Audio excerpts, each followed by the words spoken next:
जय श्री राम दोस्तों, आप लोग कैसे हैं। आशा करती हूँ आप लोग भी खुश होंगे, मस्त होंगे। आज बहुत ही अच्छा दिन है, खुशी का माहौल है। चारों तरफ जय श्री राम का नारा लग रहा है।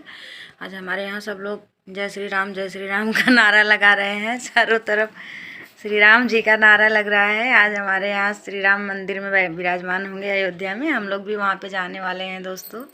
आप लोग भी चलिएगा, बहुत ही अच्छा माहौल है वहाँ का, बहुत ही अच्छा लग रहा है वहाँ पे।